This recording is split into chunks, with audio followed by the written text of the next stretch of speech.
Hello and welcome to another episode of the Tejano Traveler. I'm your host Wally, and today we are in Texas Gate Country, one of my favorite areas in Texas. We take a look at the Museum of the Gulf Coast. There's my friend the alligator, which I love. But this museum really surprised me. I thought it was going to be, typical small town museum, but no, it's pretty well made and pretty well maintained. Search for trilobites and other fossils. I'm sure kids love that, but I myself loved it too. And they got this pretty good giant mural of what the area must have seemed like throughout history. Starting with your dinosaurs and then your cavemen and then cabeza de vaca, I assume, all into the Texas times, the Confederacy, and their oil boom, which I guess are all important parts of the story of Port Arthur.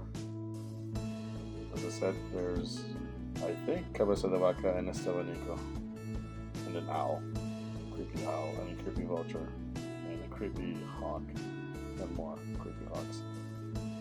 Anyways, there's plenty of little fun things to look at, and of course, my pal LaSalle. Hey LaSalle, how's it going, dude?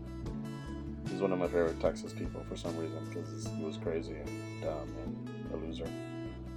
But there's a replica lighthouse, plus what the people in the area would look like back then. I think they were the Atacapan. And of course, the day the music died. We'll concentrate on just one of these guys later. But there's plenty to see, plenty to do. Show some of the local history of how Port Arthur came to be. This guy was the founder, Arthur Stillwell, and there's different little architectural and engineering things to look at while here. Like I said, plenty of history. They're pretty proud of their history here, so they showcase as much as possible. Plus, this used to be oil central. Apparently, there was a lot of oil found in the area. Plus, we have the lighthouse, and what a lighthouse light would actually look like. It's a pretty cool museum, definitely worth a visit. Plus, there's always a room for fancy stuff. I always like museums with that one room that just has all the fancy stuff that you would never actually have in your home, which is pretty cool. And then there's evil murder. Yeah, that's just spooky. Like, seriously. I think there was a movie about somebody that killed people, and it was based here. But for being such a small town, Port Arthur sure has its heroes. A lot of famous people grew up in the area. There's Bum Phillips and Wade Phillips.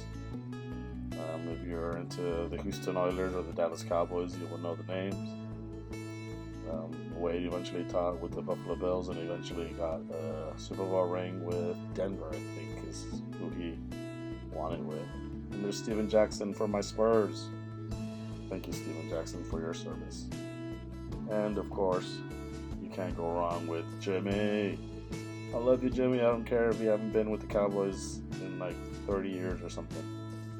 But he was apparently from the area, and he's pretty famous, and people still remember him.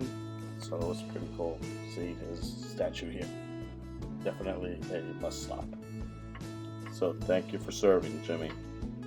And then the Port Arthur area also has an abundance of musicians that are tied to its history.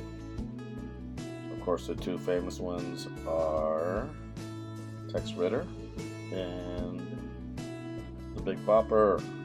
Actually, there's three, but we'll get to the third one in just a bit. But the Big Bopper was from the area. Poor guy died the day the music died with Richie Valens and Buddy Holly. But he's still well remembered for his song Chantilly Lace, and apparently he had a whole bunch of other songs that we don't remember or hear enough about. But he was actually pretty famous during that time and was more than just Chantilly Lace. So poor guy, he had the future ahead of him, and apparently he was a nice, big, handsome fellow.